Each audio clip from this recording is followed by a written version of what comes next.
اللہ تعالیٰ بندوں کو آزماتا ہے،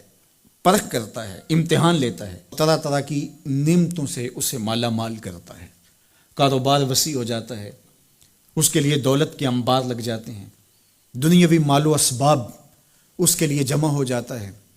منصب ملتا ہے، عہدہ ملتا ہے، اقتدار ملتا ہے، شان و شوکت ملتی ہے، لوگوں کے دلوں میں اس کا گھر بنتا ہے، تو اس کے ذہن میں یہ بات آتی ہے کہ میرے رب نے مجھے جو عزت دی ہے میں اس کا استحقاق رکھتا تھا، اور میں اگر اس لائق نہ ہوتا تو مجھے کیوں نوازا جاتا، تو گویا میرا رب میرے اوپر راضی ہے۔ اور پھر جب محفل نعت میں مہمان خصوصی بھی بن گئے تو پھر تو ان کے نفس کو اور تسکین مل گئی۔ جب پیر صاحب نے بھی ان کو ہی اہمیت دی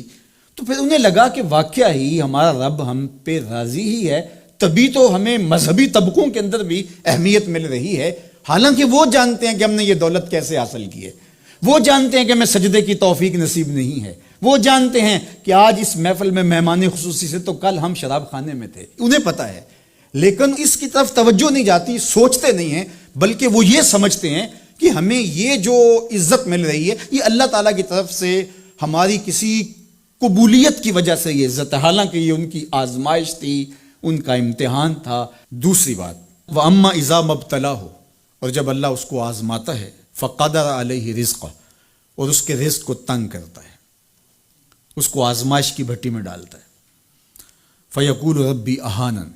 تو پھر وہ چیخ اٹھتا ہے میرے رب نے تو مجھے ذلیل کر کے رکھ دیا۔ بیماری آ جائے، ابتلا میں مبتلا ہو تو وہ کہتا ہے کہ میرا رب مجھ سے ناراض ہو گیا، تو یہ انسان کی کج فکری، ایسا نہیں ہے۔ کسی شخص کو دولت کا دیا جانا یہ اللہ کی رضا کی دلیل نہیں ہے، اور کسی شخص کو غربت کے امتحان میں ڈالا جانا یہ اللہ کی ناراضگی کی دلیل نہیں ہے۔ حضرت امام رازی نے لکھا ہے کہ مکے سے لے کر طائف تک 70 ایسے نبیوں کی قبریں ہیں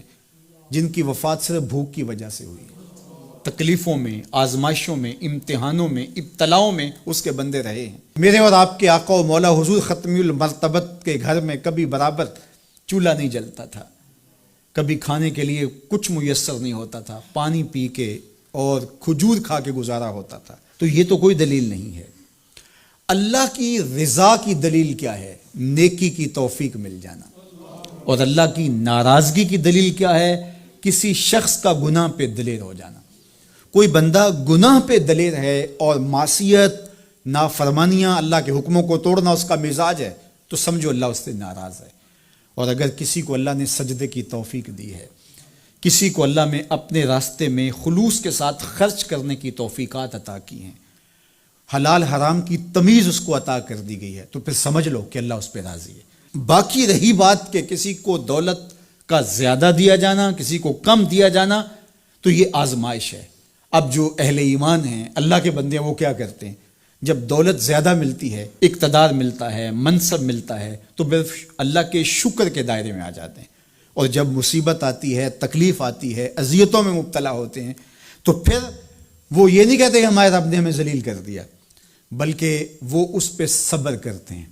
اور اللہ کے حضور دعائیں کرتے ہیں، التجائیں کرتے ہیں کہ مالک تو نے جو جس آزمائش میں ڈالا ہمیں پورا اترنے کی توفیق نصیب فرما، ہماری سفید پوشی کا بھرم نہ ٹوٹے، اور ہمیں اس مشکل وقت سے بچانا کہ جب ہماری یہ غربت ہمیں کفر تک لے جائے،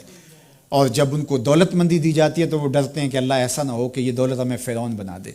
یہ دولت ہمیں نمرود بنا دے، ہمارے اندر بخل پیدا ہو، تکبر پیدا ہو، ہمارے اندر غرور پیدا ہو، تو وہ اس حالت کے اندر اللہ تعالیٰ کا شکر یا دوسری حالت میں اللہ کے حضور صبر کی توفیق مانگتے ہیں اور صبر کے ساتھ اپنی زندگی گزارتے ہیں۔